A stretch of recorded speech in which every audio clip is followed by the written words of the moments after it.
Yes, research may be included under the research and development technology transfer, and the project under the capital outlay, which were not approved.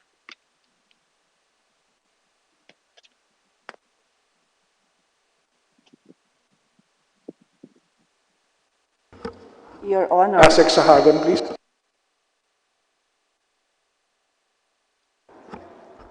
Your Honor, some of these projects are, for example, the capital outlay or building component of our proposed Virology Institute for Science and Technology of the Philippines was not included in our proposed budget.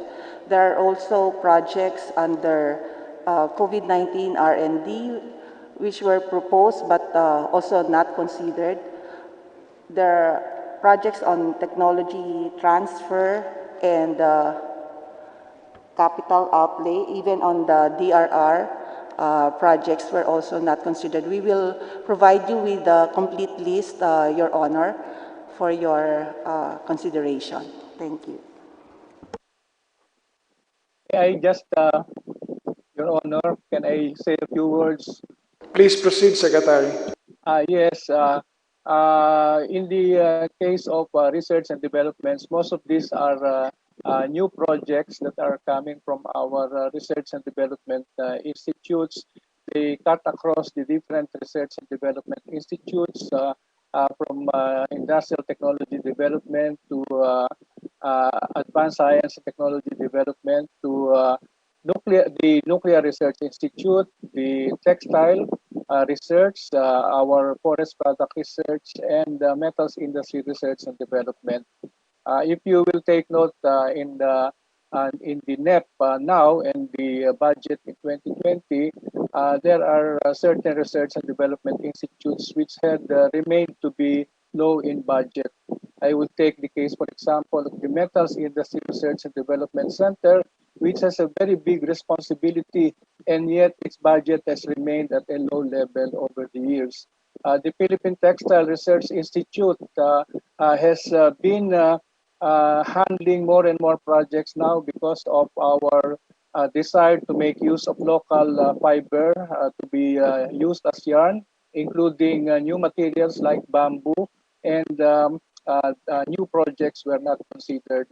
I would like to mention also that there are certain infrastructure, like the construction of our Food and Nutrition Research Institute building, which is supposed to be constructed because their existing building lies exactly on top of a fault and is very risky, has not yet been approved. I would like to mention, however, that there are certain things that I think has been considered. For example, additional budget for scholarships, and that would include certain additions to the Philippine Science High School, considering that now we require some more resources because of a different mode of delivering learning. And I just would like to mention also that based on information that we have received, while the capital infrastructure of the proposed Virology Science and Technology Institute of the Philippines has not been included in our budget, I think it has been included in the National Capital Infrastructure Program. Thank you, Your Honor. The Honorable Elago.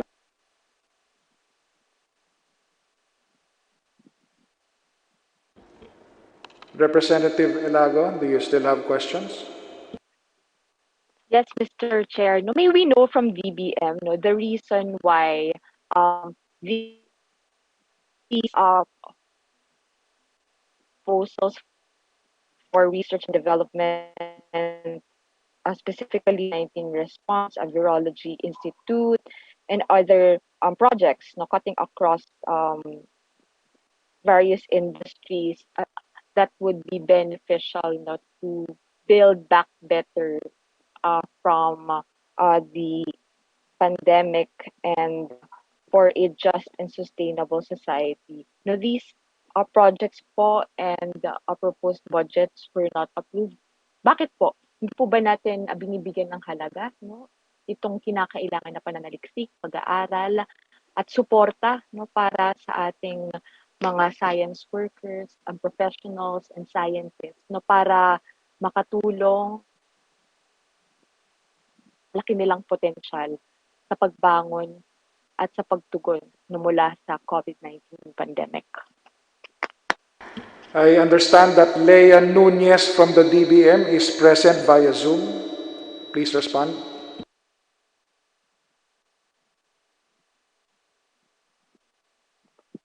Is Leia Nunez from the DBM?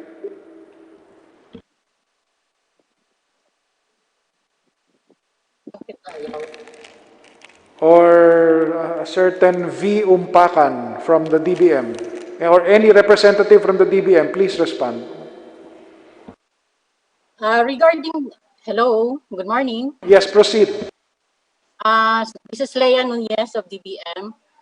Mr. Chair, doon sa tanong na hindi kinonsider yung mga research and development projects, actually, mayroon naman kasing GIA projects ang DOST, pwede naman nila doon kunin yun. Malaki kasi ang pondo doon sa GIA nila. So, yung mga research, pwedeng ipasok doon. Hello? Yes, how much is that fund that is being referred to, KIA project? And what does KIA mean, please?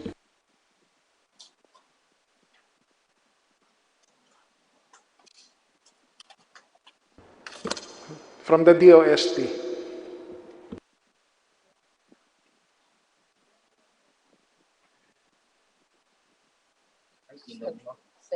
Your Honor, first of all, our budget is divided among the DOST Central Office, where our grants in aid that cuts across disciplines is provided for. And then we have three research councils, one in agriculture and aquatic and natural resources, one in the health research and nutrition, and one in the industry, energy, and emerging technologies division. If you will take note of the allocation of these three councils, the agricultural sector has remained to be having a relatively big share compared to the other two. I would like to call attention to the fact that the Health Research and Development Council, which has been very, very busy these past few months, and because also of the strong push for the development of medicines from biodiversity, the development of diagnostics, and the development of medical devices, remains to have a small budget. And I think many of the new projects have not been considered. I would also like to mention that well, the remaining that's around six or about 8 billion that goes to the central office. The remaining 15 billion, no, I think 5 billion yung sa central office. Then you have 15 billion that is allocated to the research and development institutes or the other agencies. Now, those allocations actually cover, of course, includes personnel services, maintenance and operating, and some infrastructure. But we have to remember that the research and development institutes are doing triple function, so to speak. They do research and development, so they have their own GAA budget for R&D, but a big part of their budget also goes to services because they are the national, they provide the national laboratory services for standards testing and quality assurance in their respective fields or areas. So a big chunk of that is service to industry, and we have to remember that the income that we get from those services goes back to the treasury. And they also have to do the training because people come to the research and development institutes to get the training on the technologies that they need for enterprises. There are a number of projects that are serving the industry sector that we definitely need some increase. And I am referring to number one, our small enterprise technology upgrading program, particularly now that we have to do some retooling and repurposing towards making them up to date, particularly in the effort at digitalization and also in our effort to reach our goal of industry revolution IR 4.0.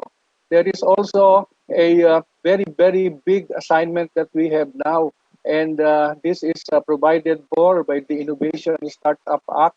That we have to provide assistance, and that means some financial requirements for startups. We are mentioned in the law specifically three departments: the Department of Science and Technology, the Department of Trade and Industry, and the Department of Information and Communications Technology. And I have indicated from the beginning, particularly when this law was being discussed, that we need at least around 1 billion pesos to really, I mean, per department to really service the startups that we need to assist. We also have at this time, because of the influx of overseas Filipino workers who have come home and has the very small probability of going back to their workplaces abroad. Many are in need of income sources, while other departments that, like the Department of Labor and Employment and DTI, may have programs. OWA, for example, for them, ours is specifically for OFWs who want to set up uh, technology-based enterprises, micro enterprises. At the moment, the first batch that we have admitted came from a batch of around 130, and after screening, we came up with a batch of 97. They are now undergoing the first phase of our assistance, and this is entrepreneurial competencies training, entrepreneurial management, and technology exposure and training. Depends on what technologies they choose. And then we will go to the second part, which will require assistance from us in terms of their startup, particularly in terms of the required hardware that will be needed for this startup. We have emphasized on them that they should have their counterpart capital because we cannot provide everything. And what we will provide for equipment, they have to reimburse what we will advance. And it is very interesting that the first batch of 97 is so eager, so dedicated, and they comply with everything that we tell them to do just to be able to proceed to the next phase of assistance. This particular group, those who want to start up micro-based enterprises, technology-based enterprises, need assistance. Some of them are professionals who want to set up their service companies here. Some are engineers who would like to form their own engineering firms here. It depends on their experience abroad. And so this is one area where we needed more assistance, where we are very limited in resources. Thank you. I did mention that I would like to thank DBM because our efforts at human resource development, DBM has not failed to respond to this request. But I think we also need ample assistance in terms of resources to address the needs as I have described. The startups, the OFWs, and of course the research and development in key areas like what the Health Research and Development Council is doing. Just right now, the latest approval, for example, that we had was almost 90 million, 89 point plus million for the World Solidarity trials. And these are coming from our regular grants in aid budget. There is no special provision coming yet from outside of our GAA. The only ones that came outside of our GAA was the 53.2 million that was for the assistance to develop the PCR diagnostic kit, and around 1.2 million that was to assist the development of our telemedicine device, the RX Box. Thank you, Your Honor. Honorable Elago. Ginoong Chair, nararapat lang na bigyan natin ng buong suporta ang pagpapaunlad ng agham, teknolohiya at pananaliksik dito sa ating bayan, lalong-lalo na sa COVID-19 pandemic response at recovery na hinahangad natin kung saan po walang may iwan. Now, down to my final question, Mr. Chair, what measures have been undertaken by the DOST to ensure the continuation of the studies of SEI scholars amid the pandemic? Yeah. Maraming salamat ho. Thank you, Your Honor. With your permission, Your Honor. First of all, the number of qualified scholars, particularly at the baccalaureate level, has not been diminished. They still have increased, and one of the things that we did, and this has not something to do with the mode of learning, but in terms of meeting our mandate of providing scholars to all municipalities in the country, 1,600 of them. There are certain municipalities, I think a little less than 50 out of the 1,600 that does not have scholars yet from DOST. And as we know, we have already shown with facts and figures that a DOST scholar from a poor family who can graduate pulls out the whole family out of poverty. And this is the reason why we thank DBM for assuring us with assistance on these scholarships. Now, with respect to the so-called new situation, actually it is the universities where they are going who actually prescribes the kind of learning mode that they will have. So our scholars, while we continue to provide them all the benefits from the tuition, of course in the SUCs there is free tuition, but many of them also go to the private universities, for example, because of the nature of the course that they have to take. And we provide them still with the allowances per month, whether they are studying at home or whether they are going face to face, because all of this demand has required funding resources. And so, as I have said, it is actually the universities delivering the courses who prescribes the mode of learning. At UP, for example, as I have learned today, because one of my sons is an associate professor at UP.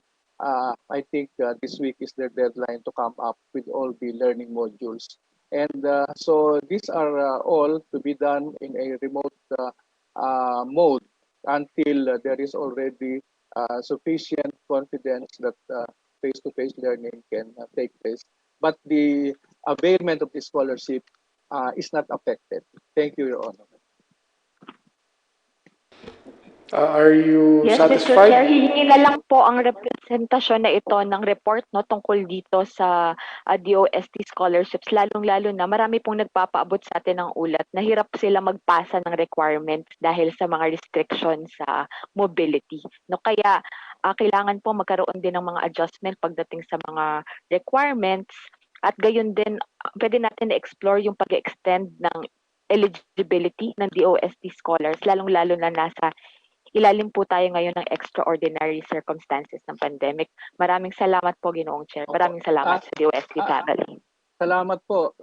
Ang isa ko lang linawin naman para naman sa DBM, yung pong tungkol sa Virology Science and Technology Institute, gusto lang linawin namin na yung infrastructure I think has been provided under the National Capital Infrastructure Program of DPWH. At yun naman pong pangpasimulang pag-acquire ng mga needed equipment at saka R&D, ang alam ko po, nag-provide po ang Department of Budget and Management. Isa po ito doon sa portion na nadagdag sa aming budget, kaya tumaas po kami from around 20, close to 22 to 21 up to 24. So yun po ang masasabi ko lang. Nag-provide naman po ang DBM para doon sa bagong Virology Science and Technology Institute kahit hindi pa nga po approve ang batas dito. Salamat po.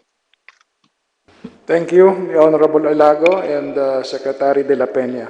Before we proceed to the next interpellator, may I just ask the DOST, as I'm looking at your proposed budget comparison 2020 to 2021, nakalagay po dito sa R&D institutes, in 2020 you had about 2.488 billion. For 2021, 2.411 with a reduction of 76 million.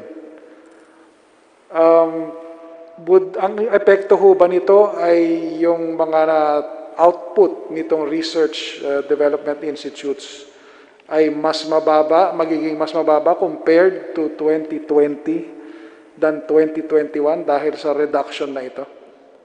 Opo. Salamat po, Your Honor. Affected po na husto ang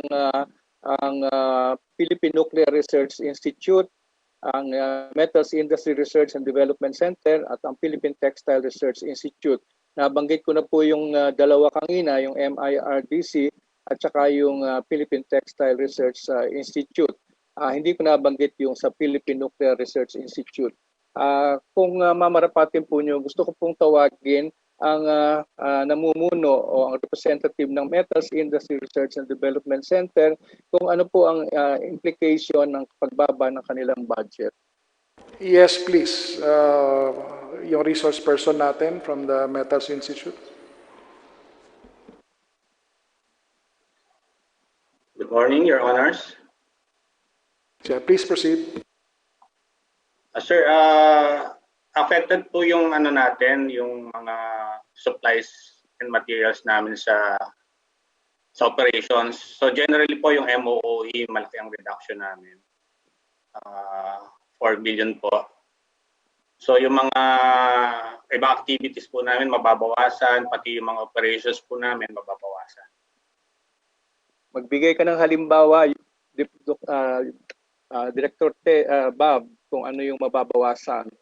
Sir, yung mga supplies and materials natin, yung sa mga services na ino-offer natin, reduce yung materials natin, pati yung sa yung mga R&D natin, yung internal R&D natin, we will have to do with limited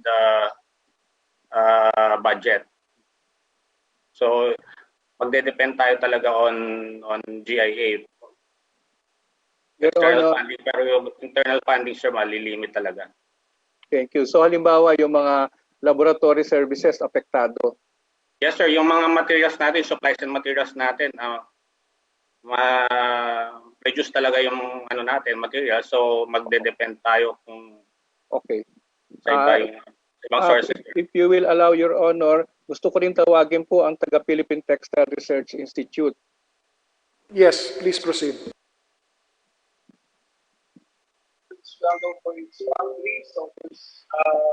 Hi, magandang umaga po. There are many coffee shops in Iloilo.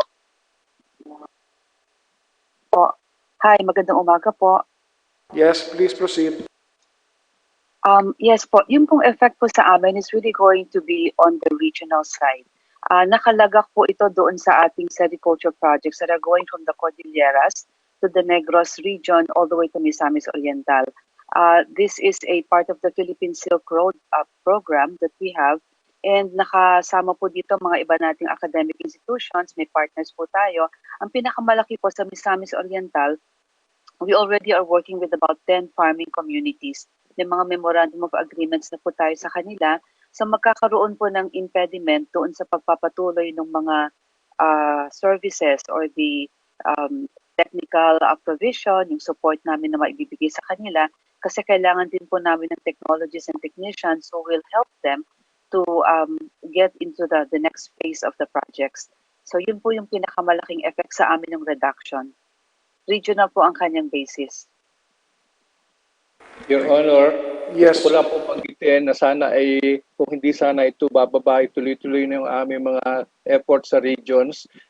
Katulad nung pinagmamalaki namin, itinayo namin yarn research, yarn innovation and production center sa Miagao, Iloilo, na kung saan doon ay pinoprocess na ang locally produced cottons into yarns at hindi na po kailangang gumamit ng synthetic fiber para sa hablon at magagamit na nila ang totoong fiber na galing sa kanilang lugar. Ito naman pong sa silk, ang amin sanang susunod na proyekto, medyo maaapektuhan po ito. Isang-isa na lang po, Your Honor, kung pwedeng marinig lang kung paano maaapektuhan ng Nuclear Research Institute. Yes, please, proceed. Magandang umaga po. Ako po si Dr. Arcilia ng Philippine Nuclear Research Institute. Yung ano po namin, gusto namin magkaroon ng, kasi po every year 70,000 pong Pilipino ang namamatay sa cancer. Yung pinakamabilis pong, pinakamagandang pag-diagnose, early diagnose ng cancer through nuclear PET CT scans. Patayo sana po kami dito ng nuclear medicine facility. And yung initial parts po niyan ay nabawasan po, no? Eventually malaki yung kailangan gamit pero mababawi po kasi yung cost. Kasi po yung PET CT scan, ang cost niyan ay 70,000.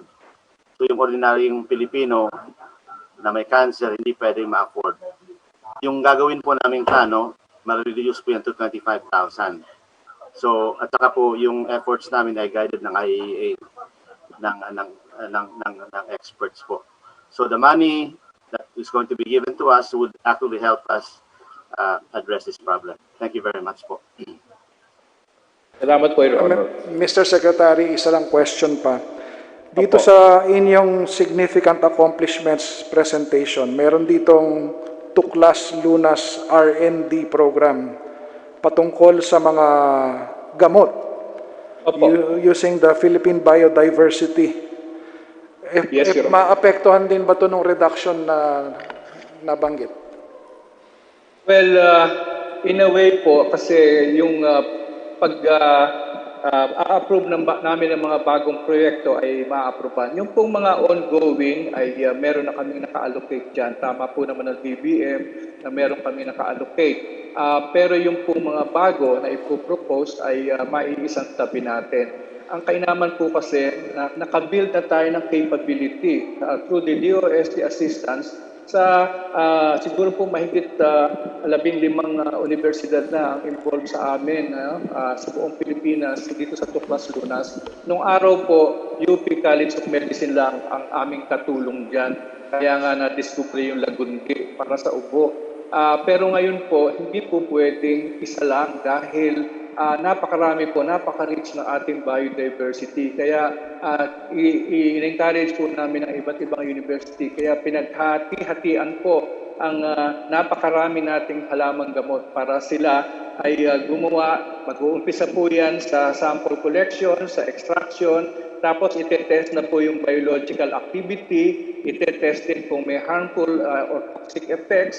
Kung pumasa dyan, ay tutuloy na sila sa extraction ng bioactive isolates at saka palang i-standardize.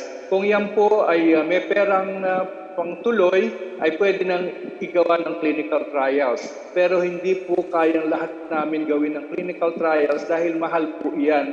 Kaya ini-encourage namin na yung iba, pagdating sa clinical trials ay i-take over na ng private sector. Pero siyempre po, magkabayad naman sila ng licensing fees. At yung iba naman ay talagang gagawin na lang natin na mag-isolate ng mga active hits, o yung talagang drug candidates, at yan ay pwede nang ipagpatuloy ang R&D ng private sector. Meron po tayong isang napakagandang bagong proyekto ngayon na maaaring maapektuhan. Ayan po yung aming proyekto tungkol sa pagkuha ng mga microorganisms sa marine sediments sa ilalim ng dagat. Alam po ninyo, hindi karamihan kasi sa ating mga congressmen ay bata pa, yung pong gamot na Idosone na antibiotic, yan po, ang research po ng LI Lilly ay sa Iloilo ginawa. Pilipino ang nag-research at natuklasan yung ginawang antibiotic na pinangalan ng Idosone. So, pagkakaalam po, yan ay nasa family ng mga erythromycin.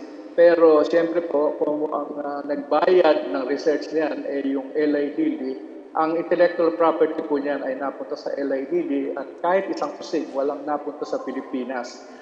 Kaya po ang gusto namin ay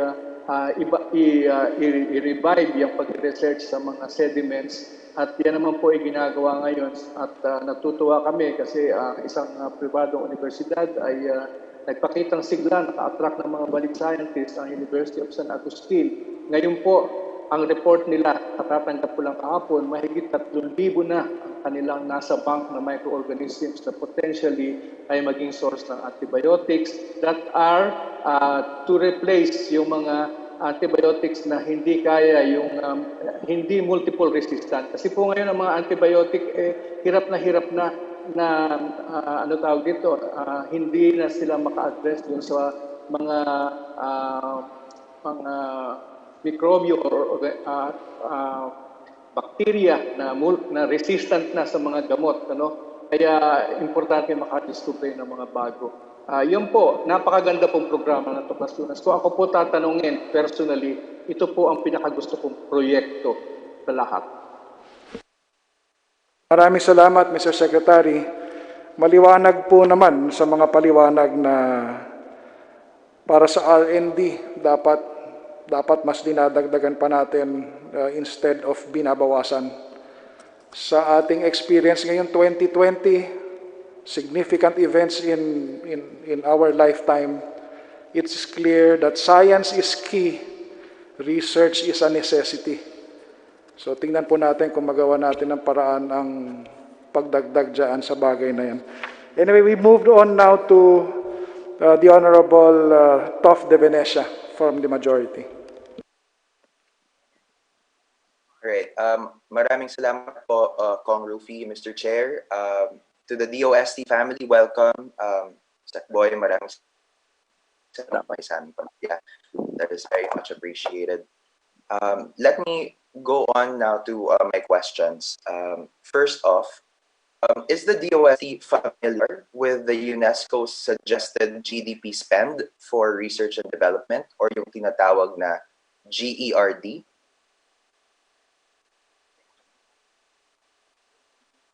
Secretary De La Peña. Sir, you are muted. Your Honor, thank you, Congressman de Venecia.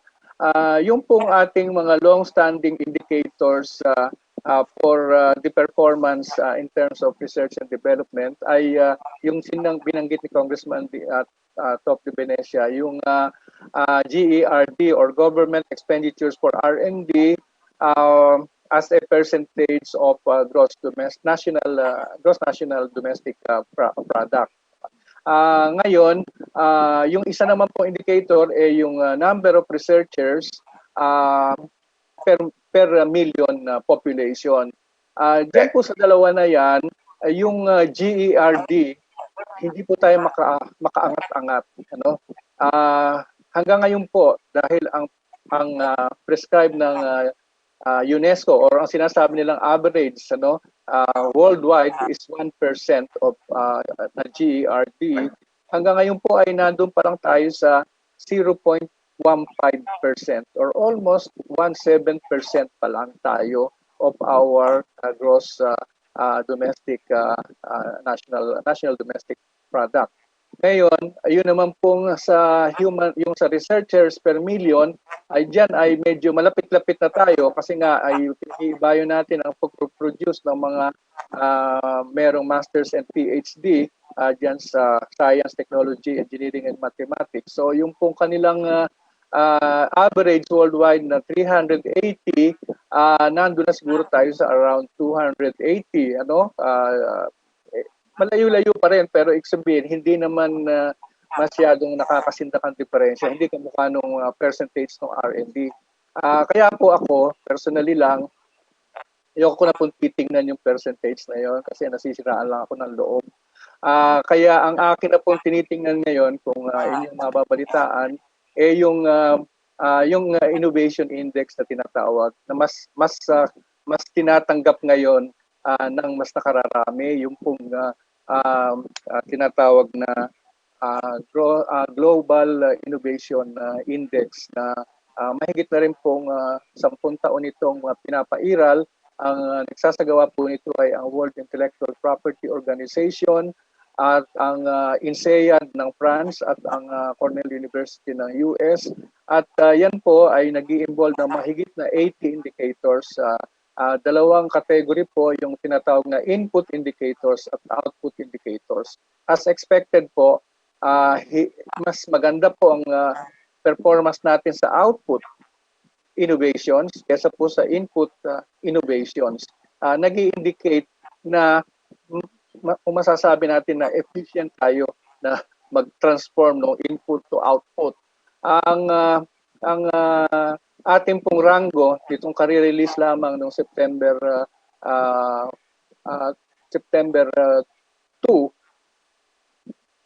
ay ika-50 na po tayo. Nasa top 50 out of 131 economies, which is a good, shall we say, upgrade if we think that in 2014 we were number 100. Right. In 2018, 17 and 18 we were number 73 out of 126 economies. And in 2019, we made a big jump to number 54 out of 129 economies. Mahirap na pong ulitin siguro yung ganong kalaking jump, no? Pero nagpapasalamat kami dahil yung jump natin ngayon na 4 na steps upwards ay naglagay sa atin sa ika-50. At babasahin ko po very quickly kung ano ang sinabi ng mga sponsors ng WIPO, na World Intellectual Property Office, ng INSEAD at ng Cornell University. Ito po ang sabi nila. The Philippines ranks 50th this year in the Global Innovation Index, its best rank ever, since in 2014 they were still ranked 100. The Philippines, together with 3 economies, China, Vietnam, and India, has made the most significant progress in the Global Innovation Index ranking over time. The Philippines now ranks number 4 among the lower middle income group economies, which consist of 29 countries. For the second consecutive year, the Philippines has performed on innovation above expectations for its level of economic development. It stands out for the innovativeness of its innovation outcomes, particularly those that pertain to high technology imports, number 1, high technology exports, number 3, ICT services exports, number 8, creative goods export, number 10, at tayo po ay umakyat sa productivity growth out of 131 economies, ay umakyat tayo sa number 6. At doon sa utility models by origin ay number 8 globally. The innovation profile shows top 25 rankings for indicators like graduates in science and engineering.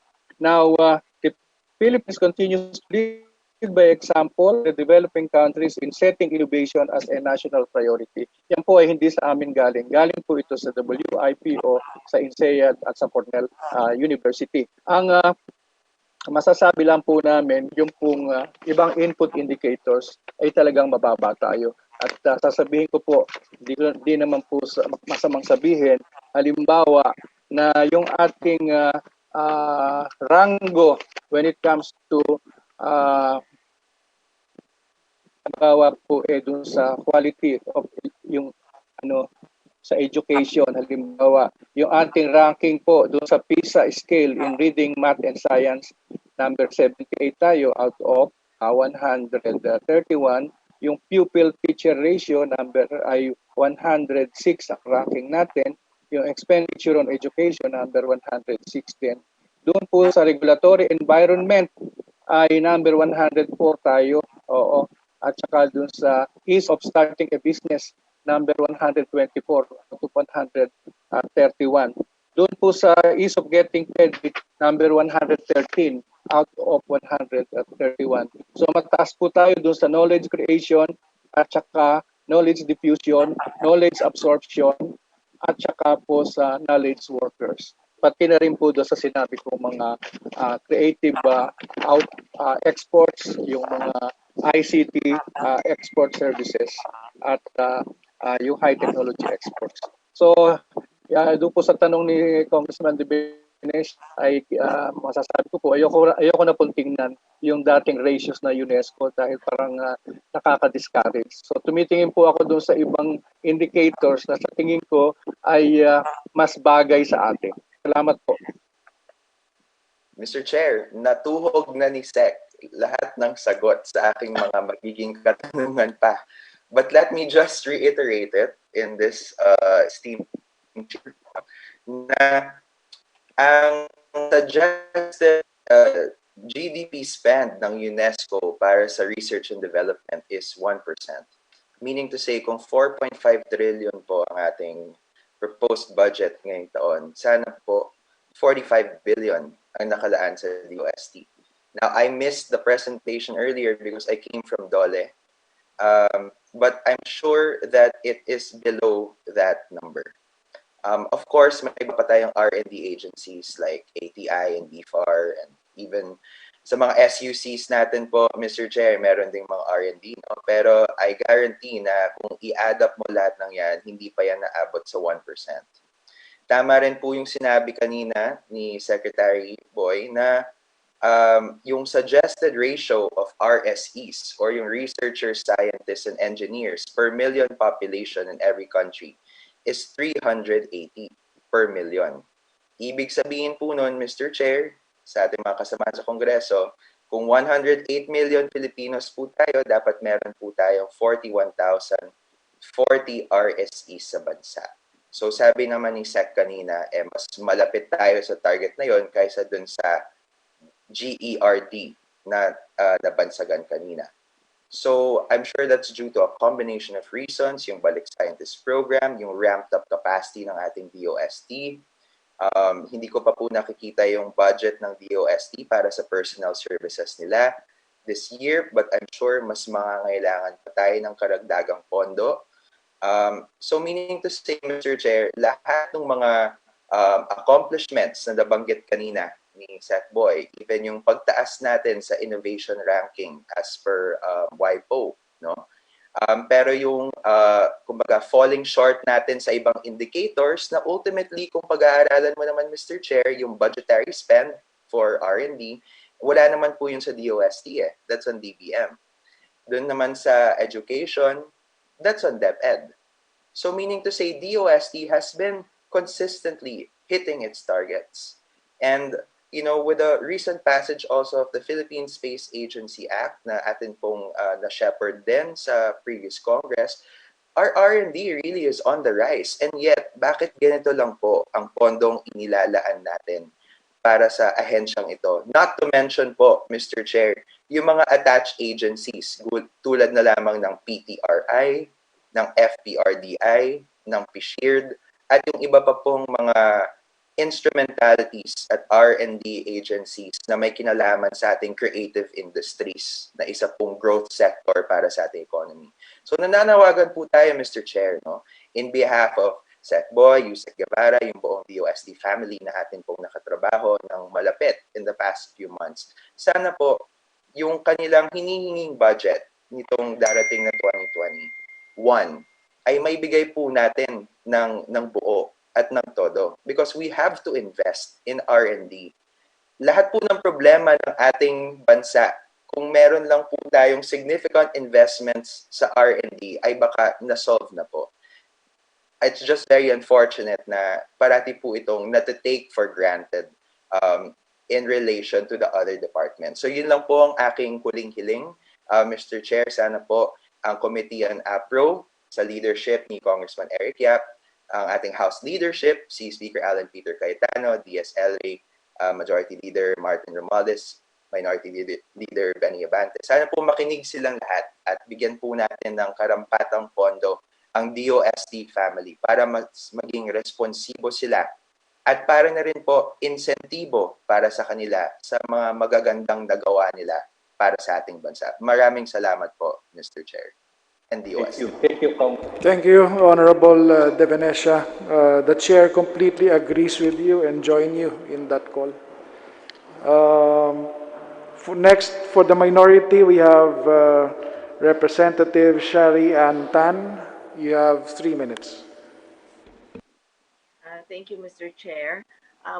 I just want to ask sana kay Secretary of DOST, kay Sec, regarding po kasi ang concern ko po regarding dun sa banig products po namin because early of last year, we wrote a letter to DOST asking for assistance. Dun sa, kasi nagninisnis ho kasi yung pag natatabi or nalalapat yung banig doon sa fabric, nagninisnis ho. So, nagpapatulong ho kami kay Secretary sa DOST kung po pwedeng matulungan kami dun sa technology on how we will develop the banig products in Basay Samar. And secondly, we have this program with the battalion commanders regarding the green livelihood. Right now kasi wala talagang hanap buhay ngayon na maaasahan yung mga tao sa probinsya namin. Meron kami, nagpapatanim ho kami sa mga people's organization and then we're linking it with the program ng nutrition.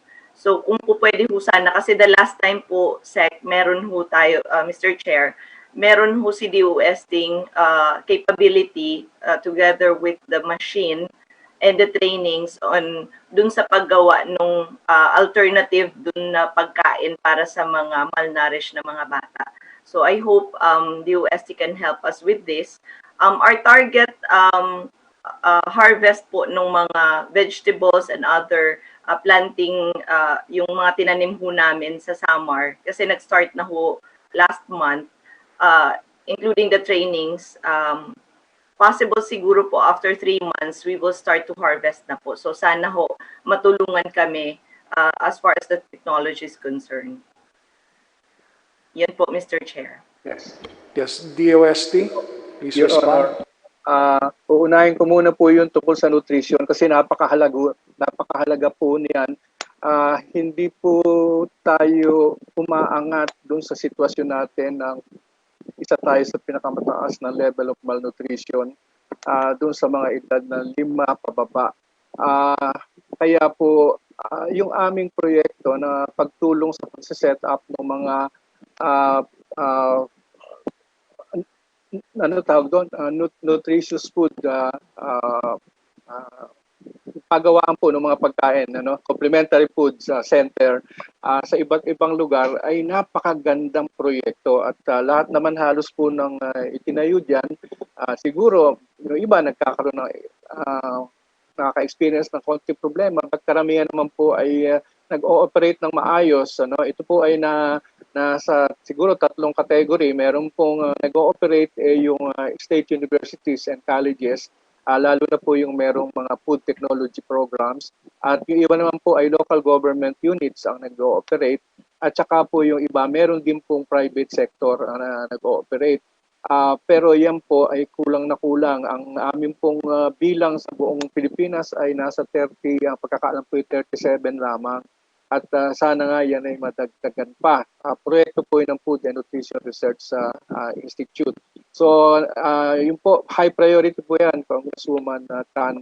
At ngayon naman po, meron kaming bagong proyekto na palagay ko naman ay hindi mangangailangan sa amin ng investment, pero gusto ko ding i-share na yung Enhanced Nutriban na dinevelop ng Food and Nutrition Research Institute, yan po ay isang napakagandang enhancement mula sa Nutriban na nagis na ng mga bata noong 70s or 80s. Ngayon po kasi, kung mga walang face-to-face na schooling, yung pong pagpapakain ng nutritious meals na ginagawa sa mga eskwelahan,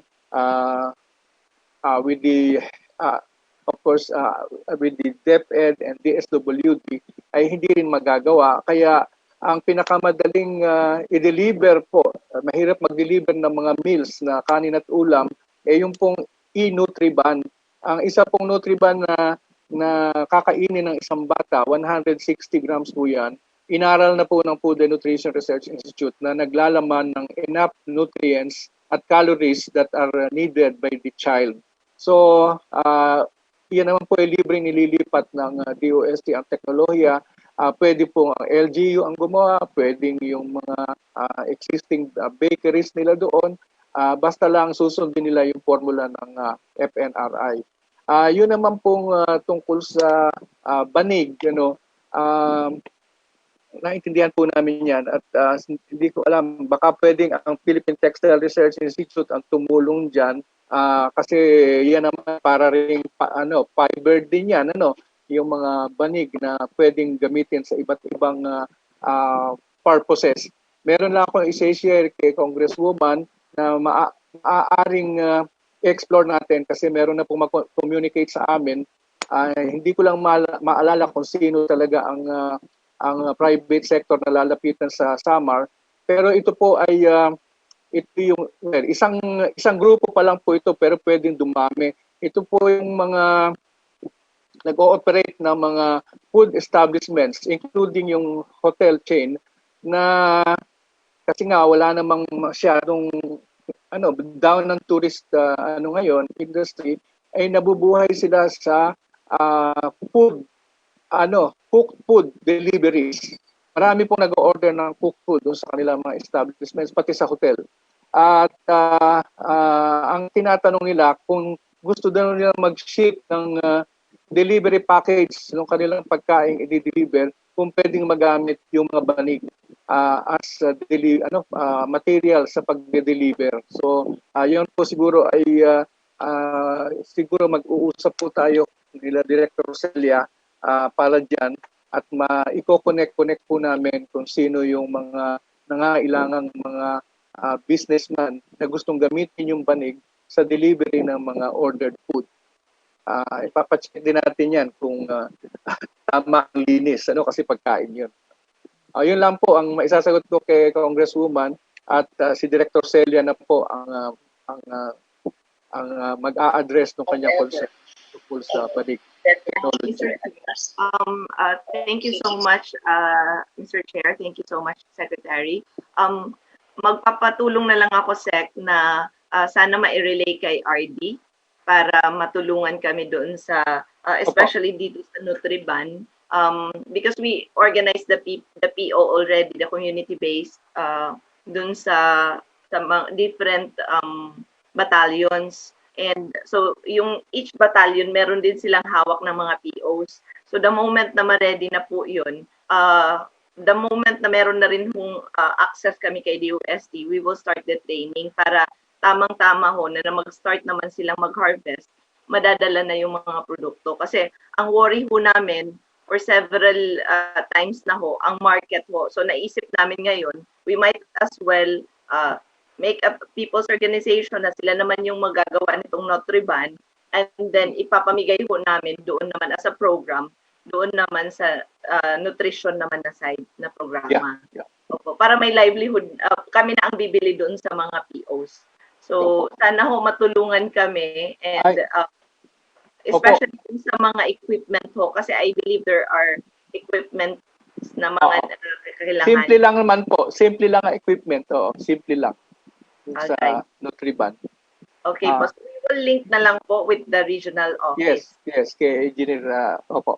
Banggitin ko lang, Congresswoman Tan, yung aming tinulungang research center sa Samar, yung Samar State University, na nagtayo sila ng research center for crustaceans. Kasi po yung mga alimasag ay palayo na ng palayo ang kinahuhulihan at nangangonti na. Kaya yun ay tinututukan ngayon ng Research Center for Crustaceans ng Samar State University. At yan po ay binuhusan namin ng tulong sa research at sa capability building. Yan po ang kaisa-isang crustacean center sa buong Pilipinas. Maraming salamat Sec. Maraming salamat, Mr. Chair. Kasi tama yung observation ninyo, Sec. especially the blue swimming crabs, paliit na ho talaga yung mga sizes nila. So ngayon ho, the last time that I was in the province, yun din ho yung discussion namin with the state university. So maraming salamat po. Thank you, Mr. Chair. Thank you. Thank you. Next, for the majority, we have Vice Chairman Juni Kua for your questions.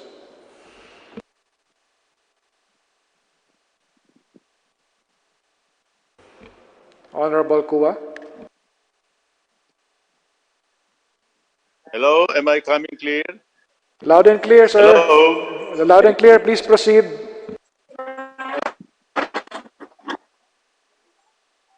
Am I coming clear, Mr. Chairman?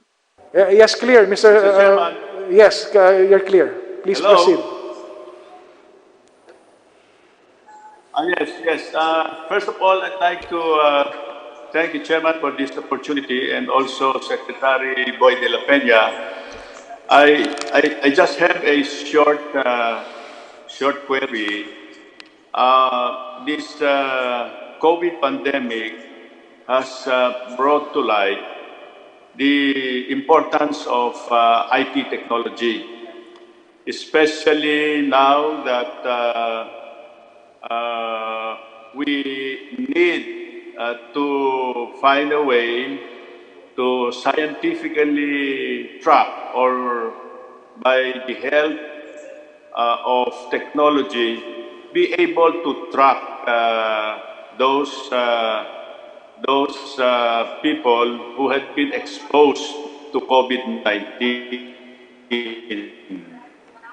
And this is an area of interest to us because in our region, our state colleges, especially Quirino State College, in collaboration with the Isabela State University, are working on an IT-based tracking system. I would like to get the thinking of the Secretary of DOST if this is something of interest to them, and if they would be able to also participate in that effort, so that in a way we can help our contact tracers be able to effectively and efficiently track those who are exposed. Secretary, may I get your response to this? Salamat, Congressman Juni. At bago ang lahat ay binabati ko kayo ng happy 49th anniversary ng probinsya ng Quirino. Gusto kong patutulong po ako kay Undersecretary Rowena Guevara at kay Director Sancho Maborang sa pagsagot dun sa query ni Congressman Juni Kua. Nang sa ganon ay action na agad ang ating magawa. Your Honor, with your permission, Yusek Guevara and Director Maborang. Yes, please proceed, Yusek.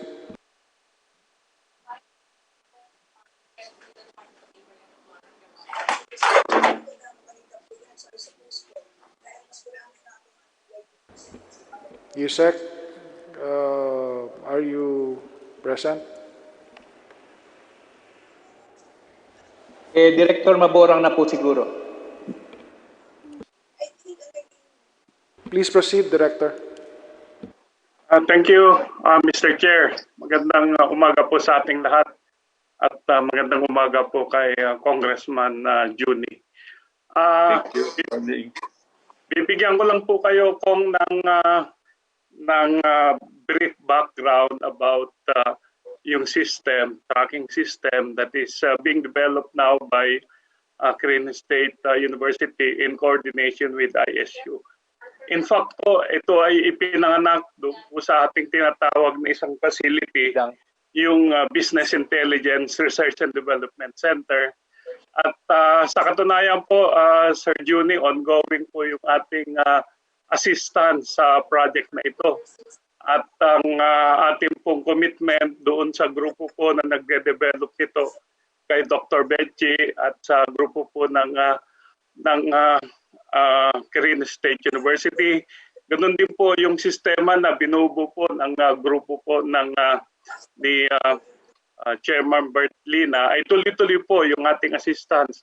At kung ano man po yung kinakailangan pang gawin at kinakailangan pa pong dagdagan ng pondo bukod po doon sa nawan nating ibinigay ay tuloy-tuloy po yung ating pag-assist at para matapos po at magamit itong sistema na ito. Sa katunayan po, kung June ay yung system po ay ginagamit na po sa ibang municipality, nagsimula po tayo sa Kawayan at ang pagkakaalam ko po ay sa ibang municipality po ng Isabela ay ito rin po ay ginagamit na. So ang ating pong pagtulong kung June ay tuloy-tuloy po dito. Salamat.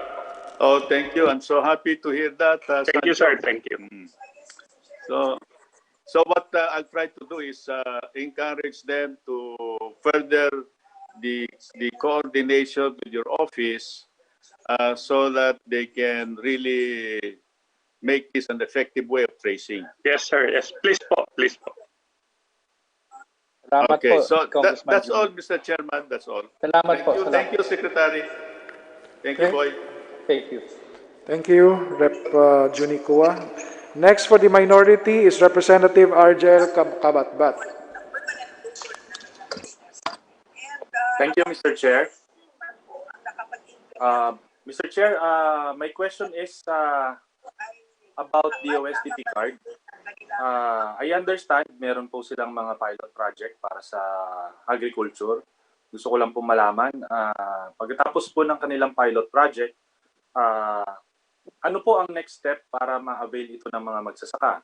Do you reach out to them or you wait for them to come to you? Ano po ba ang strategy natin para marami po ang makagamit nito? Yun po muna, Mr. Chair. Salamat, Congressman. Your Honor, can I call on Dr. Reynaldo Ebora of PICARD who can explain the process? Dr. Bora, please. Magandang umaga po sa lahat. Ang proseso po ng PICARD, yung mga technologies po na develop namin, yun po ay karaniwang ibinibigay sa Department of Agriculture para sa maging part ng extension system nila. Yung iba naman pong mga technology that are covered by intellectual property, binibigyan po yun ng arrangement sa technology transfer. So yung pong nabanggit kanina ni Congressman, kailangan pong i-identify kung ano yung mga technology na mayroon silang interest, pwede pong ibigay ng PICARD dyan. Sa ngayon po, mayroon kaming pakikipag-ugnayan sa Department of Agriculture, identifying the different technologies that can immediately be disseminated. Yun ho kasing mga technologies natin, depende sa pangangailangan ng mga magsasaka natin at depende din sa lugar. So karaniwan po ang extension work namin ay through the state universities and colleges at sa mga field units ng Department of Agriculture. Meron din pong network ang PICARD na yung tinatawag naming PICARD in the region that are disseminating the different technologies. So para po maging epektibo yung dissemination, kung malaman po namin kung ano yung pangangailangan, para ma-provide namin yung technology. Sa ngayon po, dito sa sitwasyon ng pandemic, niyo-utilize po namin heavily yung aming PICARD e-library. Pwede po nilang puntahan yon sa website ng PICARD. Nandun po yung mga technology na pwede nilang i-download. Libre po yon, pwede nilang i-access sa anumang panahon. Pangalawa po, meron din kaming mga printed literatures detailing the different technologies that are available that we can provide to our stakeholders. So marami po yung mechanism. Inaanyayahan ko pong makipag-ugnayan kayo sa amin para ma-identify po kung ano yung specific intervention that we could actually provide. Maraming salamat po. Thank you, Mr. Chair. Follow-up question, manifestation, Mr. Chair, baka po pwedeng mabigyan niyo po kami ng mga yan dahil marami pong mga magsasaka ang naipag-coordinate sa ating grupo para po ma-bridge natin yung technology to our farmers para po makatulong tayo na magamit itong mga to. So, thank you, Mr. Chair, for my next question. Can I add on, Congressman Kabatbat? So I am now, we are instructing PICARD now to have a more formal siguro arrangement with the Magsasaka Party List so that the programs can be implemented together. Ano po? And then siguro linawin ko lang, libre po itong mga technologies maliban lang sa mga teknolohiya na nag-i-involve ng development ng specific products. Katulad po, kung merong researcher na nakadevelop ng bagong formula for feeds, o kaya kung may nakadevelop ng bagong formula for organic fertilizer or for organic pesticide, yung po usually ay kinocover na intellectual property protection. Pero yung mga iba't ibang pamamaraan ay wala naman pong libre po yun sa mga magsasaka. Mr. Chair, matanong ko lang po tungkol dyan sa researcher. Kapag ka po ba researcher ng gobyerno ang nakatuklas nito, na-register po ito sa personal na pangalan po ng researcher? Wala po ba tayong agreement with our employees that it should belong to the government? Ayun po ay belong to the government, pero kasi po pag nag-register ka ng intellectual property, kailangan may pangalan ng tao. Well, yung moral, ano bang tawag nun? Moral rights belong to the researcher. Po. Kasi according to our Technology Transfer Act and also according to our Magna Carta for Science Workers, doon po sa Technology Transfer Act, yung nagbigay ng pondo, katulad ng DOST, wala na silang parte sa anumang economic benefits of the intellectual property. Ang mag-e-enjoy lang ng benefits ay yung institusyon, whether government or private, basta ang nagpondo ay gobyerno, doon sa economic benefits like royalties and licensing fees. At doon naman sa kabuuan ng benefits na yon, at least 40% should go to the researchers as provided by the Magna Carta. Yun po ang kaya po bago magsimula pa lang yung research ay iniudyo ka na namin yung mga researchers. Halimbawa, isang team sila na 3 researchers, ay i-formalize na ninyo kung anong porsyento ang bahagi nitong researcher 1, researcher 2, researcher 3. Yun po ang arrangement. Thank you. Thank you. I understand, Mr. Chair. For my next question, nakita ko po yung grants in aid. 48% lamang po ang natatapos. And fund utilization is at 44%. Gusto ko lang po malaman bakit po ganito ang figure na to. Nabababaan po kasi ako. O siguro, yung po ba sa agriculture o sa kabuuan? Kabuuan po, sa kabuuan. Siguro. Andiyan na ba si Yusek Guevara o kaya si Asik Donet? Mr. Chair, kung pwede po, to save time, you can submit the written explanation to my office para po makatipid po tayo ng oras. The department is directed to submit the response to the Honorable Representative. Yes, Your Honor. On with my last question, Mr. Chair. Napansin ko lang po dito sa NEP na ang unreleased appropriation o unobligated allotment for 2019 is nasa around 9.8 billion. Pero pagdating po ng 2020, ang continuing appropriations natin ay bumaba to 8.7 billion. Ngayon naman po 2020, bagamat di pa po tapos, no, nasa 8.6 billion po ang unobligated allotment. And for 2021, wala pa pong naka-register. Baka po pwedeng may detalye lang po sa atin ito. Dahil lang pagkakaalam ko, ang 2019, na-extend po ang validity niyan. So I understand, baka po pwedeng mabigay na lang po sa akin yung written explanation nito. Yun lamang po, Mr. Chair. Salamat, Congressman Kapatbak. Thank you. Thank you very much. We move to the majority with Representative Abdullah Dimaporo. You're acknowledged. Thank you, Mr. Chairman. Una sa lahat, Mr. Chairman, I'd like to ask help from the good secretary about the Philippine Science High School. We asked for the campus of the Philippine Science High School in the province of Lanao del Norte. hoping that we will have our students studying there. But until now, we only have less than 10% of the student body. And I'd like to ask help from the good secretary on how we can increase our number of students in the Philippine Science High School now at Balui, Llano del Norte. So that is one request, Mr. Chairman. The other is that I would like to request, Mr. Chairman, that the budget of the National Research Council of the Philippines be increased. I understand that it is now, I think, 72 million, and maybe it can be increased to at least 80 million. Because we have problems in the Lake Lanao, it may affect the several hydropower stations along Agus River that is from Lake Lanao. The water going out of Agus River is from Lake Lanao. And then we are also having problems in Panguil Bay in Llano del Norte. I understand that they have so many projects, especially because of the present pandemic, and they will need, Mr. Chairman, more budget in order to do this, to do things that are very necessary, not only for us but for the country.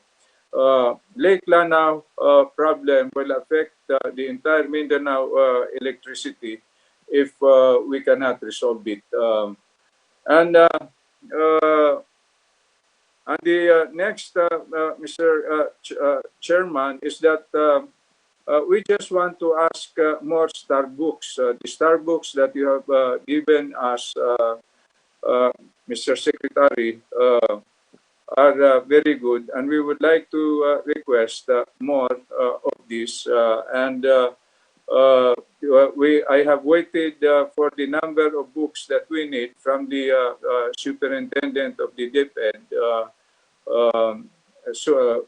But I haven't received it. I will write you a letter about this, Mr. Secretary.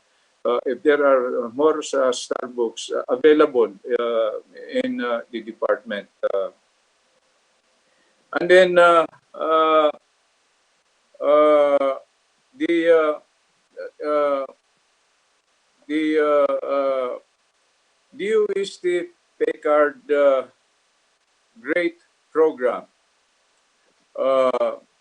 We hope that we can be given more opportunity, Mr. Secretary, especially for those who have passed the examination of MSU campuses in Lanao.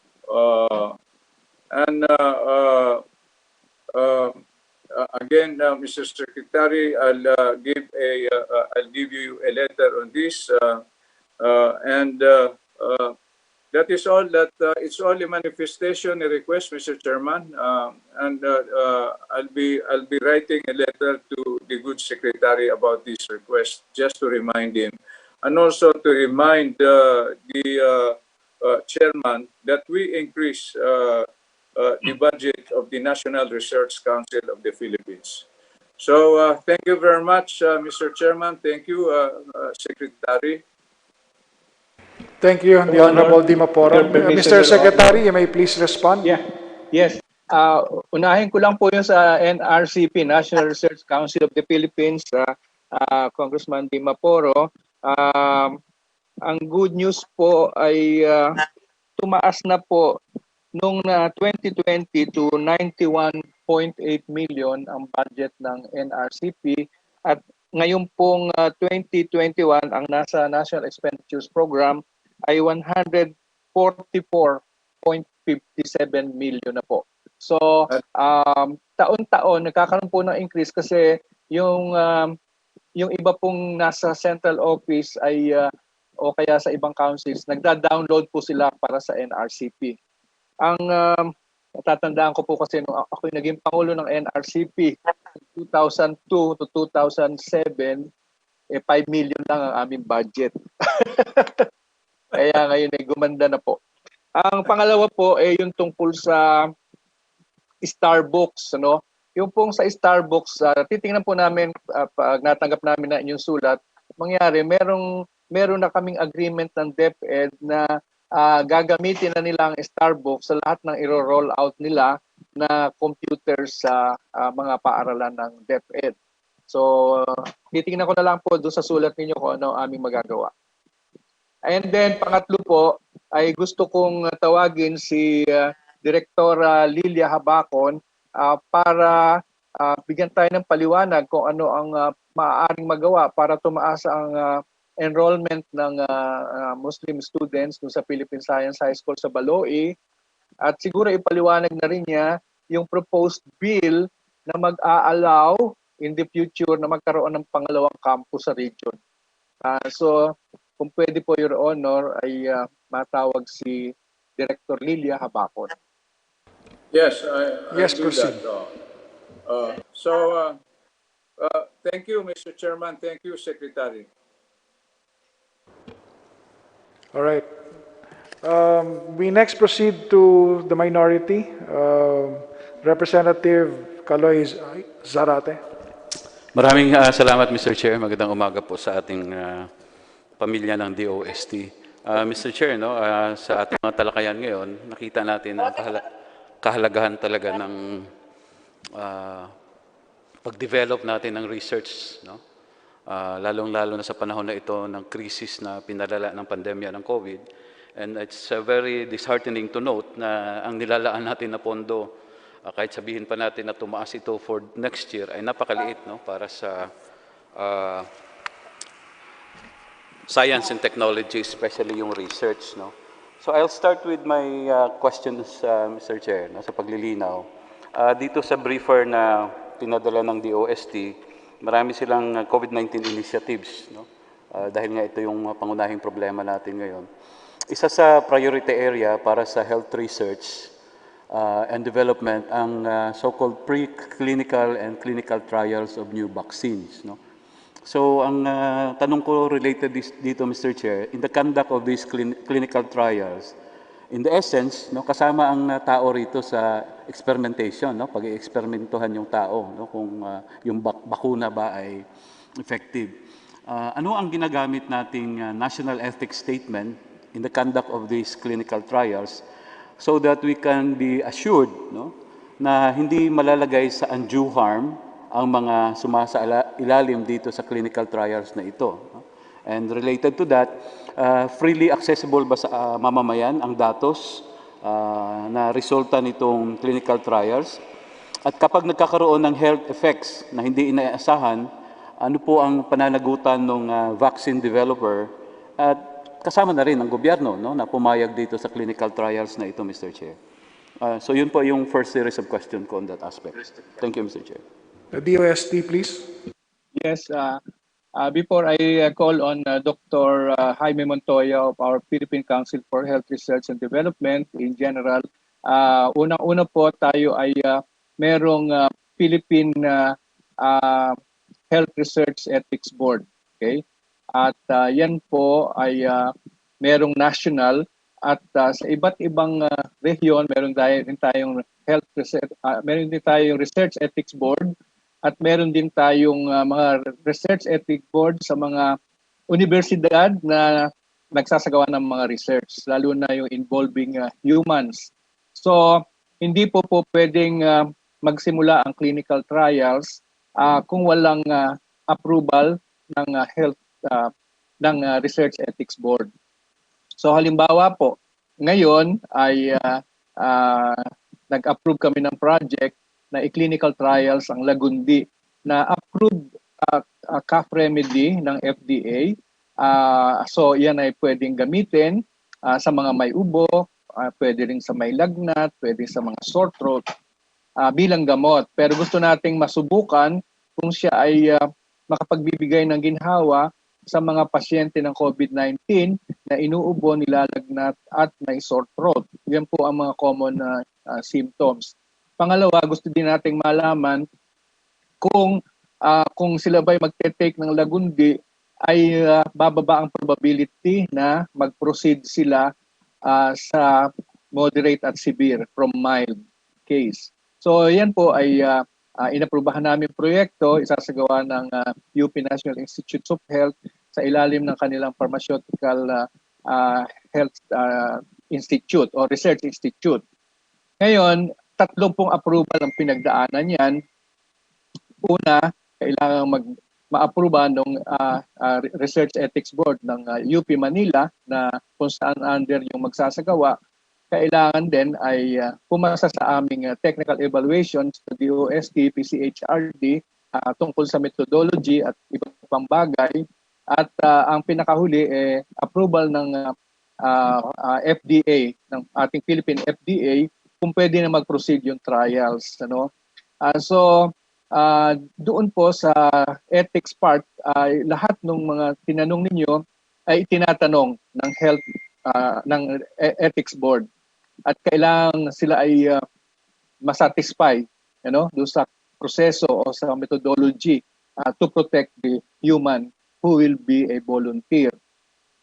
Ngayon po, yung isang katanungan ninyo kung ano ang gagawin kung sakaling may masamang mangyari, kasama po yan. Kaya nga hindi po pwedeng mag-volunteer ang isang tao sa isang lugar na napiling vaccine trial zone kung siya ay hindi permanenteng resident doon or at least meron siyang ebidensya magsasabing for the next 2 years ay doon siya nakatira.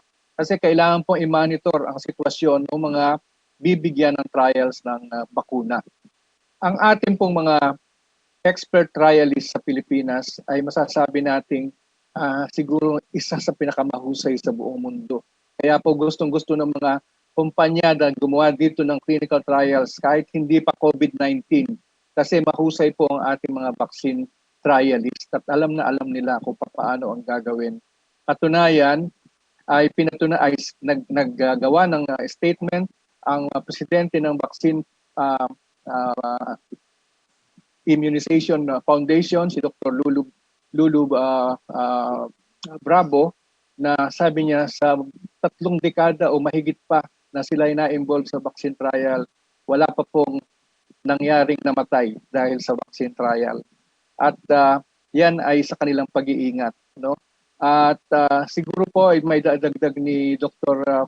Jaime Montoya ang ilang pang kasagutan sa mga concern ni Congressman. Salamat po. Dr. Montoya, please proceed. Yes, Your Honor. Good morning po. Napakaganda po na sagot ni Secretary po. Dadagdagan ko lang kuno ng konti na unang-una ang ating pong National Ethics Framework ay hinahangaan po sa ating rehiyon at sa mundo dahil malakas po ang ating ethics regulation sa ating bansa po. Yun po ang aking ma-assure po kayo. Ay kalawa po, itong mga trials po ng bakuna, ito po ay bago makarating sa atin, nagagawa tayo ng phase 3. Dumaan na po ito ng phase 1 at saka phase 2. Yung phase 1 po ay trial po para tingnan ko ito'y ligtas. Ilang pasyente lang po ito, ilang tao lang po ang binigyan ng bakuna, pero para malaman lang natin kung ito'y ligtas po o safe. At yung phase 2 naman, mas marami po, mga ilang daang tao, ito naman ay epektibo. Kung epektibo po siya sa naturang dose o kung gaano kataas ibibigay yung bakuna. At yung phase 3 po ay ito po yung maramihan ng tao na bibigyan ng bakuna na kung tayo po ay magpa-participate at tayo ay lalapitan ng itong mga vaccine developers sa ibang bansa, ito po ay katulad na sinabi ng ating kalihim na ito po ay dadaan sa ethical review ng ospital o ng komunidad. Meron po tayong mga accredited ethics review boards.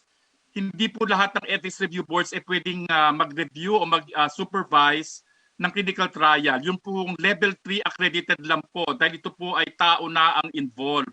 Hindi po ito yung mga experiments lang sa laboratorio. So pag tao po involved, level 3 accreditation po ang kailangan. At ito po ay sinusupervise ng Ethics Review Board. Minomonitor po pagkatapos po ng pagbabakuna dahil meron po mga posibleng side effect na makikita hindi kaagad-agad kung hindi mga buwan pa po after ng mabigyan ng bakuna. So ito po ay sisiguraduhin natin na in place po. At bukod pa po doon sa technical review na kailangan gawin, bukod pa sa ethical review, dahil po pag hindi technically sound ang proposal, hindi po ethical na gawin po sa Pilipinas yan. At meron pong transparency dahil po ang may informed consent po, ang pasyente po na magboboluntaryo, pwede po siyang umalis sa paglahok o itigil ng kanya pag anytime po nasa kanya po na hindi magbabago ang pagmamanage po sa kanya at pagpa-follow up. So karapatan po yan ng mga nagboboluntaryo po sa clinical trial. So yun lang po ang aking maidadagdag. Salamat po. Just a quick follow-up, Mr. Chair. No? Yes, So dahil please proceed. kabahagi tayo dito sa mga trials na ito, ano ang pakinabang ng bansa rito? Halimbawa, naging successful yung trial na yan at meron nang bakuna. Tayo naman ang kasama doon sa pag-eksperimento. Ano ang pakinabang? No? Direktang pakinabang. Tayo ba ay mabibigyan ng mga libreng bakuna or whatever? No? Dahil sinasabi nila, ang Pilipinas ang isa sa ginagawang in the past 30 years, dito nagkakaroon ng mga trials sa mga vaccine developer dahil maganda raw ang ating protocols. Then, ang tanong natin uli, ano ang magiging pakinabang sa atin, lalong-lalo na sa ating mamamayan, especially in this problem related to the COVID-19 pandemic, Mr. Chair? DOST. Your Honor, si Dr. Montoya na rin po sasagot. Dr. Montoya, please. Opo, sasagutin ko po yung tanong. Salamat po. Ang benepisyo po natin makukuha kapag ang clinical trial ay ginawa sa ating bansa, ang pinakamahalaga po ay magkakaroon tayo ng karanasan at malalaman natin kung ang ating pagresponde sa mga bakuna ay angkop at tama base sa mga nakita sa ibang bansa. Meron po kasing paniniwala ang mga scientifico na hindi ibig sabihin po na kapag sa ibang bansa ay epektibo siya, epektibo rin po sa ibang bansa. Dahil po may sinasabi na genetic variation sa English po na tinatawag tungkol sa pag-respond natin sa vaccine. So pwede po ang lahi natin ay may kaibahan kumpara sa iba, kaya maaari po na hindi kasing epektibo ang isang bakuna sa isang bansa kumpara sa ibang bansa. Bukod pa po dito, ang ating Food and Drug Administration ay mas ginugusto na meron pong local o clinical trial dahil may basihan po kung paano natin malalaman kung ang mga Pilipino talaga ay maganda ang response sa bakuna. Sa gayon, mapapabilis po ang registration ng mga produktong ito upang ito ay maging available na sa karamihan. If I may just interject, Honorable Sarate. We understand yung technical know-how, no, na maaring mag-benefit tayo. I think yung point-driven doon with the Honorable Sarate saying specifically sa COVID-19, siguro direct ang tanong doon would we be able to benefit in terms of the priority in the distribution? Would that be a possible benefit that we can negotiate for, Dr. Montoya? Pwede po sagutin ang tanong? Oo. Ang pag tayo po ay nag-participate sa clinical trial, halimbawa po ito ay isang bakuna develop sa ibang bansa at tayo po ay magpa-participate,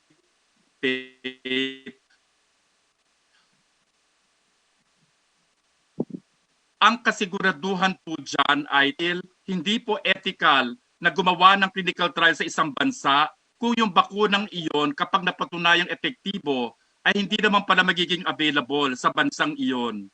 So isa po yan sa mga kinukonsideran ng ethics bago nila aprubahan. So may garantiya po yan na kapag napatunayang epektibo yung bakuna, kailangan siyang maging available sa bansa.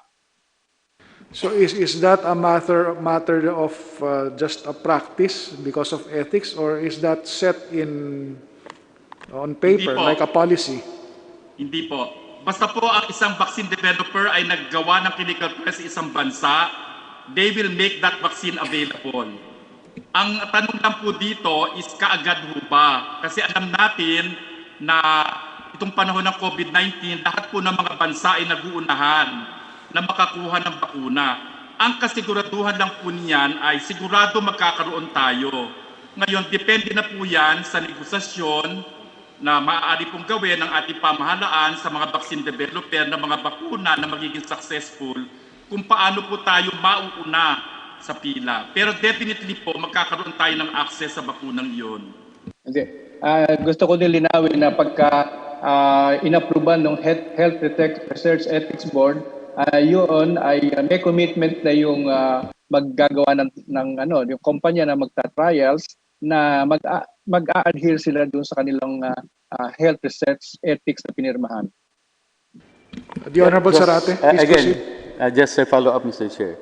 Dahil dito nga, dito sa briefer, meron tayong international collaboration for COVID vaccine. Tapos we also participated in the WHO Solidarity Treatment Trials. So that's the basic question na gusto ko sanang malinaw.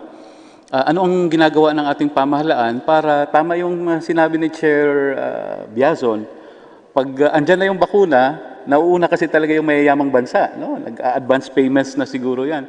What is now our assurance na tayo, dito ginawa yung eksperimento, ay ma-prioritize din. No? Otherwise, mag-aantay tayo sa pila. No? At alam naman natin, kung pilahan, talong-talo tayo doon sa mga bansang merong talagang wherewithal. No? May pondo at in fact, next year, 2 billion lang inalat natin for vaccines. That is not enough to vaccinate all our affected population, Mr. Chair. So, dito ba aside from those ethical questions, meron ba tayong concrete step, no? Nasabihin doon sa mga developer na if this vaccine is effective, then you have to provide us, or you will make the Philippines as a priority in the distribution of this vaccine, Mr. Chair. DOST. By the way, the gentleman has used up his time.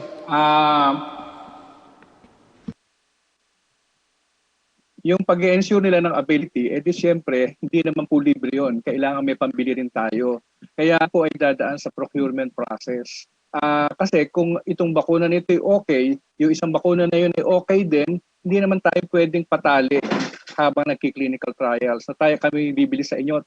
Basta kung tayo bibili sa kanila, obligado sila dahil dito nila ginawa yung trials. Pero hindi po tayo magkukumit na tayo bibili sa kanila kahit dito sila nag-trial. Dahil tayo po ay magpo-compare pa rin, dadaan po yan sa procurement process. Kami po ay nagrekomenda na sa IATF at inaprubahan na mag-create ng sub-TWG for vaccine procurement separate from the one headed by DOST, which is really regarding clinical trials. Doon po sa vaccine procurement ay DBM na ang mag-chair ng sub-TWG at 7 ahensya ang kasali. Pero ang magsasabi pa rin kung alin at ilan ang bibilin ay ang DOH. Well, I agree with yung nasabi po ni Secretary with regard to us not being tied down with the commitment to purchase from a specific vaccine developer. I think what is common with what we are talking about here with the other members is that yung commitment nung nagde-develop, na nagtatrial sa atin, na kung tayo ay mangailangan sa kanila, we are given a priority. And there was a mention of a negotiation by Dr. Montoya. So if the chair would just ask, who would be taking the lead in that negotiation? Negotiation po tungkol sa trials ay yung sub-TWG on vaccines, which is headed by DOST. Yung kung ang negotiation po ay may kinalaman sa procurement, ay hindi po kami kasali. All right. We have one question left. Yes, Mr. Chair. Okay. On a related note, Mr. Chair, dito pa rin sa usapin ng COVID-19, I just inquire from the department, ano po yung concrete steps or support ng ating binibigay tungo doon sa pagsasaliksik ng pagpapalakas ng ating kapasidad na labanan nga itong mga emerging infectious diseases like this COVID-19, no? Even the others, no? Halimbawa sa ating agriculture, alam naman natin hanggang ngayon tinatamaan pa rin tayo nung ASF, no? Asian bird swine flu, bird flu and others, no? So saan po ito makikita dito sa ating 2021 proposed budget? I know that maraming cuts doon sa research, but gusto ko lang po malinawan, no, kung ano po ang gagawin ng ating kagawaran patungkol dito. Okay, that would be your final and question. If I may Please add, proceed, Secretary. Salamat po. Yung pong tungkol doon, yun naman pong may kinalaman sa mga gamot or therapeutic ay kasama na dito sa mga budget namin pinresent at yun namang mga dating levels ng budget doon ay inapruba naman po ng ating DBM. At nagagalak din po kami kasi yung ipinropose naming pag-establish ng Virology Science Institute of the Philippines, bagamat ito po ay pag-uusapan pa dito sa House of Representatives, nakadalawang meeting na po kami doon, nasa technical working group level na. Ay natutuwa kami kasi binalita sa amin na isinama sa Build program which is under DPWH yung pong pagkatuna nung building and facilities na Virology Institute sa Clark. Nag-commit na rin po ang Clark Development Authority ng pagbibigay ng lugar para dito in a very, very concessional manner. At natutuwa po kami dahil dito sa National Expenditure Program na nandito ngayon ay may kasamang almost alam ang eksaktong na pang-umpisa sa procurement at saka sa mga gagawin ng initial research on viruses. Kasi po itong Virology Science and Technology Institute, tama po si Congressman, hindi lamang po virus na uma-attack sa tao ang aming aaralin dyan, kundi pati virus na uma-atake sa hayop at sa mga halaman. So meron na kaming programa for 2021 kung aling mga virus ang aaralin for 2021. Meron na po sa tao at sa hayop. Ngayon, hindi pa po namin alam kasi pinopropose namin na itong Virology Science and Technology Institute ay maging bahagi ng DOST family. But it will all depend po on the lawmakers. Kasi po ganyan din na nangyari sa space. Nag-propose po kami ng Philippine Space Agency na sana ay makasama namin sa DOST family. Pero nung final approval na po, ang House of Representatives ay sumuporta sa amin na maging bahagi ng DOST ang Philippine Space Agency. Pero pagdating po sa upper house ay hindi po. Kaya in the end, it became an agency under the Office of the President. Anyway, in any case, ang ibig kong sabihin ay meron ng pang-umpisa para dito. Dahil sa totoo lang sa ngayon, wala tayong kapabilidad na gumawa ng bakuna at mag-research sa bakuna. Bagamat ang RITM ay merong facilities dun sa mga dati ng established na bakuna, pero yung mga emerging diseases ay kailangan pa po tayo mag-develop ng capability. Salamat po. Thank you, Mr. Chair, can I just avail of the second round? Thank yes. You. We now proceed to Representative Ed Chato for his questions.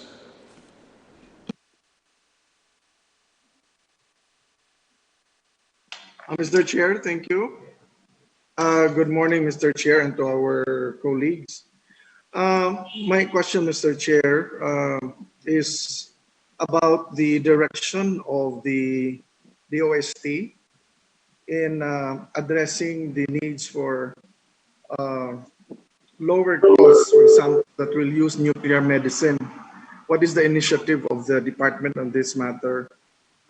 Per information, our poor patients, for example, spend 70,000, I think, for diagnosis in this type of cancer. 70,000 Pinoys also die yearly of cancer due to late cancer diagnosis. What is DOST's program on this particular area? Per CT scans, which diagnose cancer costing 70,000, this is really something that need to be addressed. And can DOST nuclear medicine initiatives make this more accessible to the poor Filipinos, Mr. Chair? Your Honor, with your permission, I will call on Dr. Carlos Arcilla of the Philippine Nuclear Research Institute. When I attended the International Atomic Energy Agency in 2018, I discussed this with the Director General of IAEA, telling them that this is one of the priorities of the OST, of the Philippines, and particularly the OST. So the IAEA hierarchy strongly supported us on this. And upon my return to the Philippines after that meeting, we immediately had discussions with the Department of Health. Kasi po ito ay health issue. Kaya okay naman po ang naging discussions with DOH at kung ano yung plano. So tatawagin ko na po si Dr. Arcilla kung nasaan na tayo ngayon doon sa plano na yun. Yeah. Magandang umaga With the permission of the chair. Please proceed. Yeah. Good morning, honorable members of Congress. The case for cancer is the 70,000 people, Filipinos die of cancer every year. That's more than 10 times the people who have died from COVID so far. The best way to diagnose cancer, there's no cure for cancer, but if it can be diagnosed early, there's a fighting chance that it can be treated better.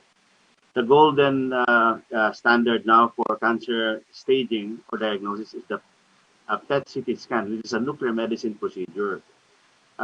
The problem is that this procedure is very expensive here in the Philippines, 70,000 pesos. So mga mayayaman lang po yung nakaka-afford ito. Ngayon, we have determined that, by the way, we, as my boss secretary said, after coming back from the IAEA in 2018, we were able to get one of the top nuclear medicine experts from the IAEA, who's a Filipino, to join us as a balik scientist. And when he was here for this past year, he helped us design a research agenda, including setting up a nuclear medicine center that will reduce the cost of this cancer diagnosis to about 20,000-25,000. So pwede na siyang maabot ng mga pulubi natin mga pasyente. Kasi po ngayon talaga pag nagkaroon ka ng cancer, parang death sentence na. So yun po yung papatayo sana namin dito, ay to have a research cyclotron at saka PET-CT scans that the poor patients can take advantage of and do also research. Marami po kasing research din, even related to COVID na pwede itayo. Kaya nga lang yung research po namin gagawin sana, ay anong tawag dyan na COVID as it were. No? But there's a bright future here, and then I said I appeal on for especially for the poor cancer patients to give them a fighting chance to help us establish this nuclear medicine research center. Can I say something about the role of DOH and the role of DOST, please? Yes, please. Yeah, po. Ang mangyayari po dito kasi, we are helping the DOH, which will be funding this. We on expertise on nuclear medicine. Kasi po, they don't have that. I mean, their expertise is limited, and we are able to actually get the expertise from the IAEA and our own. So tag team po kami ni DOH po. At saka isa pong problema dito sa cyclotrons, walang training center. When if we are given the funds to set this up, we will be the training center for cyclotron operations, and then for medical technicians, and also for nuclear medicine physicians. So yun po. Thank you po. Thank you, Mr. Chair. And the statistics highlights also the fact that this particular technology and scientific research is as important as what we're doing now to address COVID due to the fatalities also that we're, taken record of. Correct me if I'm wrong, our present budget only allocates 8 million ba in the NEP and then locally funded, am I correct? Yes po, yun po. Yun po yung napayagan sa amin this year. Although may proposals po kami for next year, but with the yun nga po, the budget realities have set in po. And my position, Mr. Chair, is for the committee to look into this particular allocation. I understand that there is cost involved for cyclotrons and PET scanners that will be important to make this project a reality. I have one more question, Mr. Chair, and this is about the establishment of science high schools all over the country. We have DepEd supervised science high schools, and we also have DOST science high schools. Of course, it is a growing demand that more accessibility to DOST science high schools be made available in the countrysides, especially in the provinces. In the conversion, for example, or creation of the DOST science high school, is there preference given to already existing DepEd science high schools, Mr. Chair? DOST? Meron na pong bill na pinropose ang Committee on Science and Technology tungkol dito at siguro po dito pwede kong tawagin si Director Lilia Habacon para ipaliwanag ang contents nito kasi ng DepEd High School into a Philippine Science High School. Ang aking pong pagkakaalam, yung proposal na yon sa Committee on Science and Technology is setting up new ones. Okay. So Director Habacon, with the permission of the Chair. Magandang umaga po, Your Honor. I would like to inform the body na nagkaroon na nga po ng proposal tulad ng nabanggit ng ating mahal na Secretary na mag-increase ng Philippine Science High School sa iba't ibang region. So ang proposal po namin ay magkaroon ng 2 Philippine Science High School sa bawat region. Ngayon po, meron naman pong batas na nagsasabi na hindi pwedeng mag-convert yung existing law or charter ng Philippine Science High School. Nakasaad po doon na hindi natin mako-convert ang isang existing high school sa Philippine Science High School po. So, yun po yung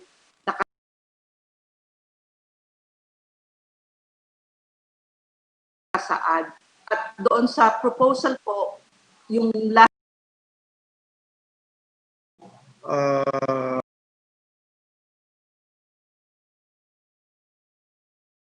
basis at all for a DepEd Science High School to be converted into a DOST regular Science High School. Am I correct in that? Wala po. Oo, wala. Under existing laws, wala. Yes. This is something that may not apply only to DOST but also to other operations of agencies. Kasi sa structure natin sa governance, meron implementation of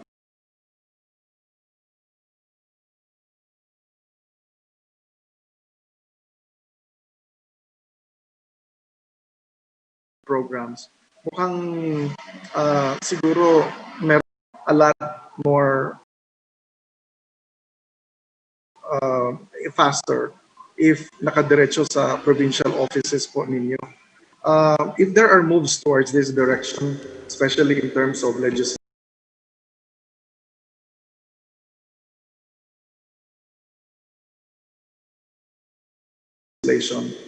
will that be departments like DOL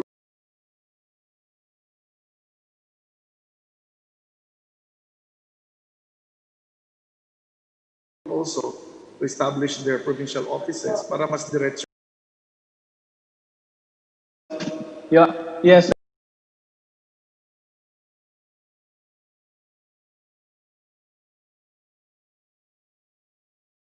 Nagpapasalamat ako kay Congressman Chato sa pagkaka-bring up noon kasi sa grade level na ibibigay dun sa mga provincial officials. Kasi po kami ay meron kaming provincial science and technology offices. Bagaman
development ay dumakit sa itaas.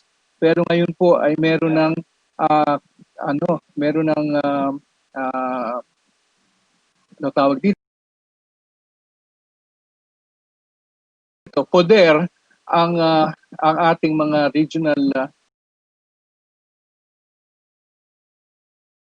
na bagamat hindi pa siya ganun kalaki, eh, meron ng 1.5 billion na para doon na kung titingnan mo, mas malaki pa kaysa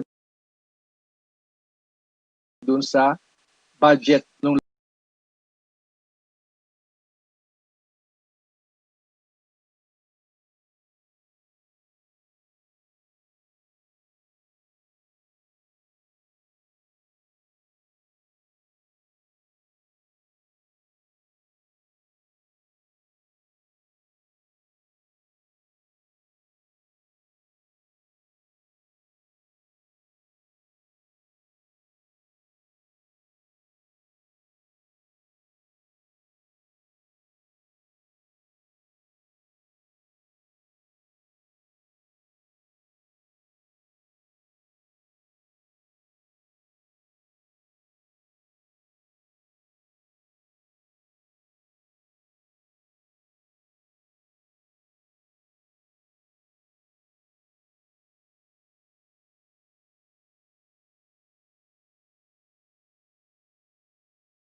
2 billion ang kanila pong increase from 4.7 billion to 6.96 billion.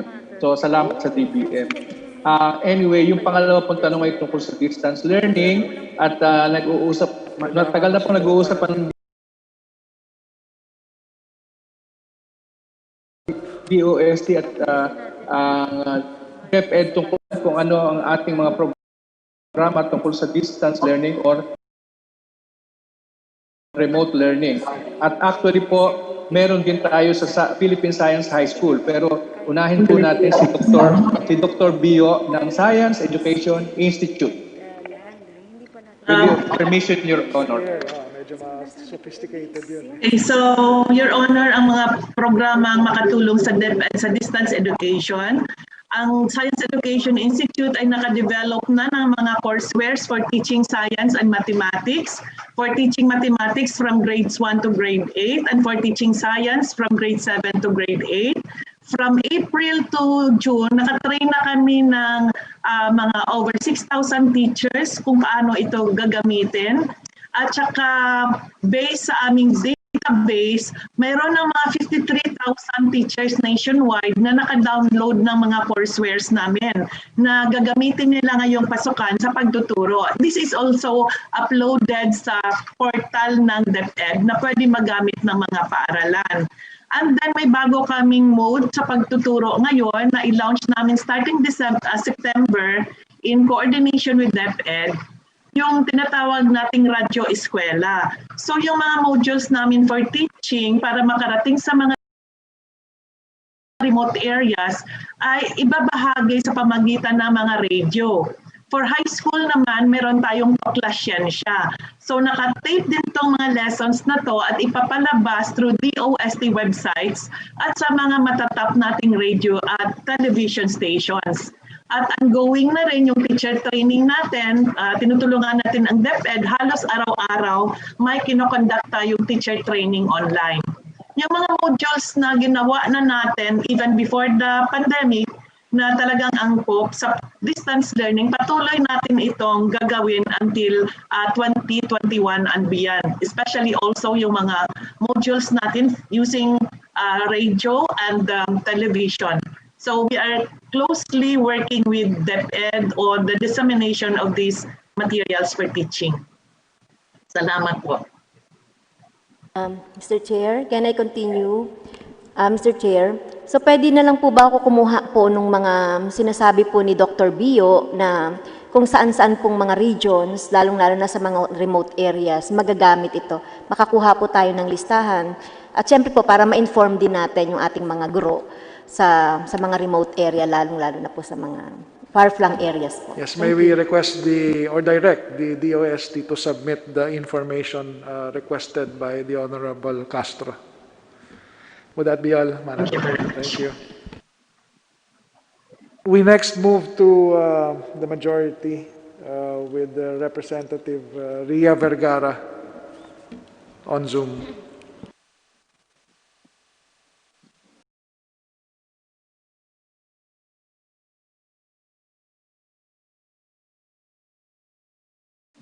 Good morning, Mr. Chair. Thank you very much. Other than the lowered budget for research and development, does DOST experience a high turnover of its government workers because of better opportunities maybe in the private sector or even abroad? Did they benefit from the salary standardization law that was signed by our president early this year? DOST, please. Opo, salamat po sa tanong. Actually po, we considered the turnover rate of personnel at the DOST system at a relatively, shall we say, normal rate. I think what it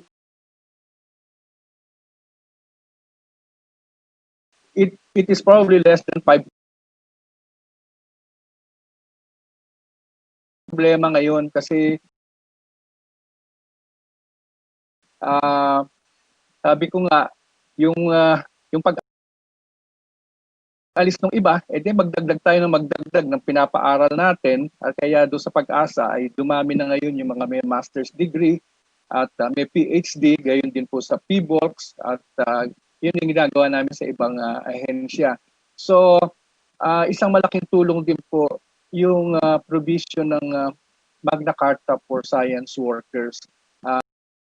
Bagamat sumusunod po kami sa Salary Standardization Law, ay merong kadagdagan para sa number one, yung pong tinatawag na longevity ay merong binibigay na incentive.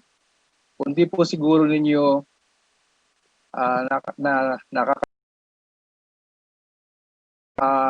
madali naman po ipaliwanag. Sabi ko, unang-una, ako po ay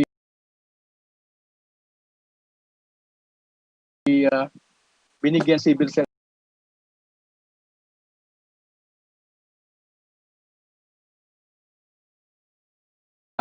ay one salary grade rank higher than the others in the same level. Pangalawa, meron po kaming longevity pay.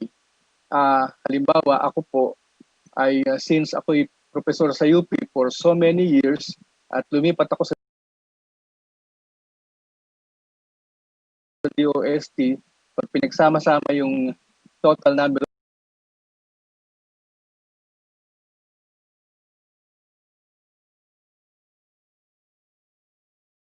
ng isa batas na Magna Carta for Science Workers. So yun po ang amin ngayong target talaga paano ba kami magkakaroon ng dagdag na mga plantilla items. Ang dami naming pinapatapos ng mga PhD sa aming scholarship at masters na naghahanap ng research work.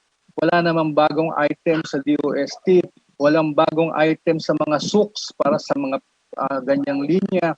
At sa private sector naman ay konti naman ang investors dito na nagsasagawa ng R&D kahit yung malalaking multinationals. So yan po. Salamat po.